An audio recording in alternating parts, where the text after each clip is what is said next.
এই লেসনে আমি আপনাদেরকে দেখাবো কিভাবে রেক্টেঙ্গল আর স্ট্রেট স্লট নিয়ে কাজ করতে হয়। তো স্লট বা রেক্টেঙ্গল যাই কাজ করুন না কেন, প্লেন সিলেক্ট করুন প্রথমে।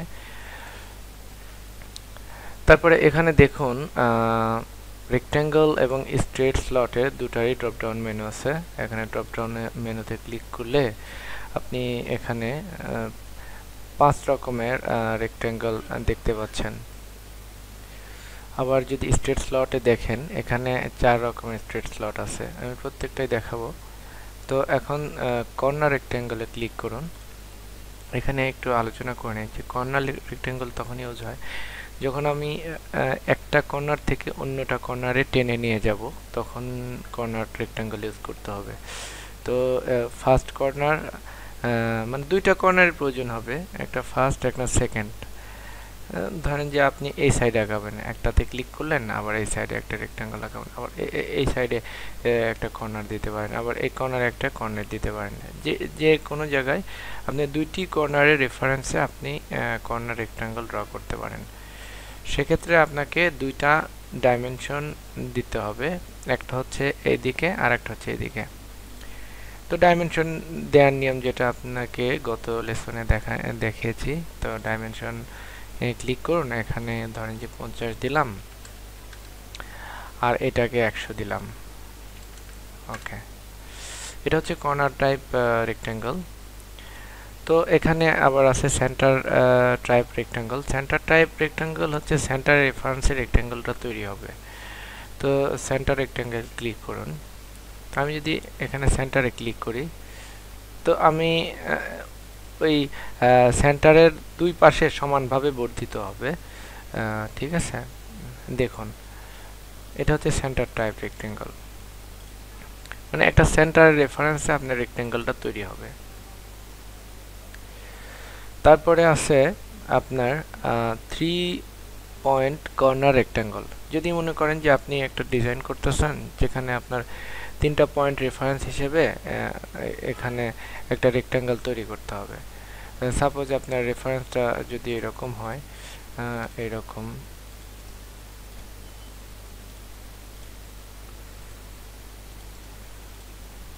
এটাকে পারপেন্ডিকুলার করে নিতে হবে। প্রথমে এটা সিলেক্ট করুন, তারপরে এটা, তার কন্ট্রোল দিয়ে সিলেক্ট করুন। কন্ট্রোল দিয়ে সিলেক্ট করার পরে এখানে এটা আইকন আসবে, পপ আপ মেনুতে আইকন আসবে, এটা ক্লিক করুন, ম্যাক পারপেন্ডিকুলার।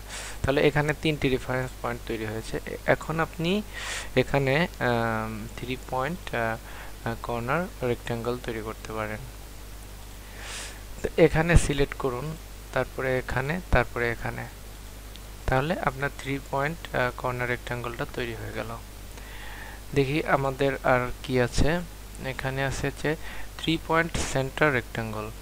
মনে করুন যে আপনার রেফারেন্স পয়েন্টগুলো এরকম আছে।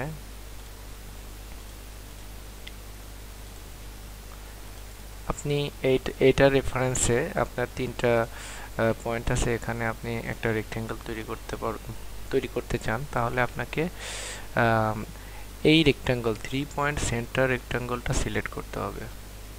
তাহলে প্রথমে আপনি এই পয়েন্টটাতে সিলেক্ট করুন, তারপর সেকেন্ড পয়েন্ট এইটাতে, তারপর থার্ড পয়েন্ট এটাতে। দেখুন আপনার রেক্টেঙ্গলটা তৈরি হয়ে গেছে 3 পয়েন্টের সাপেক্ষে।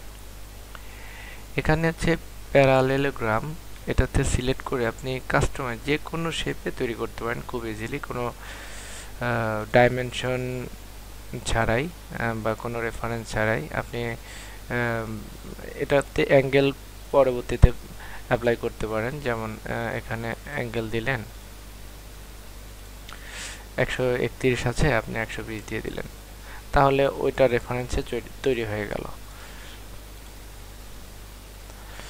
তারপরে নেক্সটে এখন আমি আপনাদেরকে স্লট নিয়ে একটু আলোচনা করব।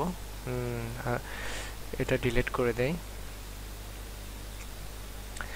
তাহলে এখানে দেখেন যে কয়েক প্রকার স্লট আছে। Straight slot, center point straight slot, 3 point arc slot, center point arc slot. আচ্ছা, সেন্টার যে স্ট্রেট স্লটটা ড্র করতে যাই, তাহলে দেখি স্ট্রেট স্লটে ক্লিক করি। আমরা প্রথমে অরিজিনে ক্লিক করব।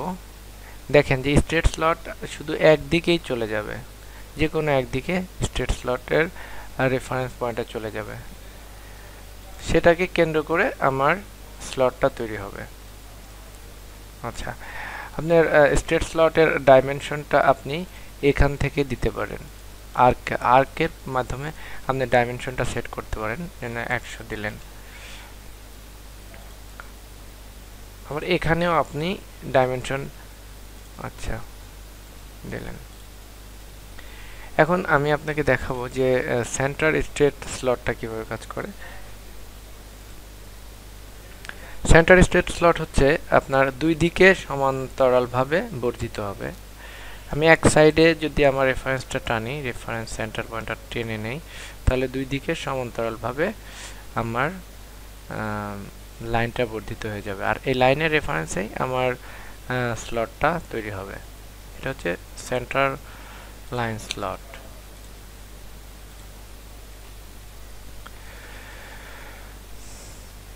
এটা হচ্ছে সেন্টার পয়েন্ট স্ট্রেট স্লট। আচ্ছা,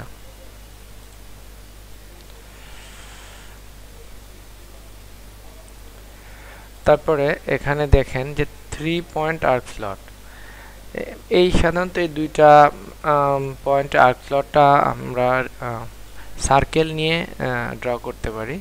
ধরেন যে একটা সার্কেল নিলাম, সার্কেল, এটাকে রেফারেন্স হিসেবে আমরা ব্যবহার করব। আপনি ক্লিক করুন, এটাকে কনস্ট্রাকশন করে দেই। কনস্ট্রাকশন হচ্ছে এটা, কনস্ট্রাকশন করার মানে হচ্ছে এটা জাস্ট রেফারেন্স হিসেবে কাজ করবে। তাহলে নেই 3 পয়েন্ট আর্ক স্লটটা নেই। এখানে আপনি 3টা পয়েন্ট আপনাকে ডিফাইন করতে হবে আর্ক স্লটটা তৈরির জন্য। 3টা পয়েন্ট, ওই পয়েন্টের রেফারেন্সে তৈরি হয়ে যাবে। আবার সেন্টার পয়েন্ট আর্ক স্লট, আমি সেন্টার পয়েন্ট ডিফাইন করেও এটা এই আর্ক স্লটটা তৈরি করে প্রথমে সেন্টার পয়েন্টটা ডিফাইন করতে হবে। তারপরে ধরুন যে আমি এইখানে একটা পয়েন্ট ডিফাইন করলাম, তারপরে আর একটা পয়েন্ট এখানে ডিফাইন করলাম। দেখুন যে আমার সেন্টার পয়েন্ট আর্ক স্লটটা তৈরি হয়ে গেছে। ঠিক আছে, ধন্যবাদ সবাইকে আমার নেক্সট টিউটোরিয়াল দেখার জন্য। আসসালামু আলাইকুম।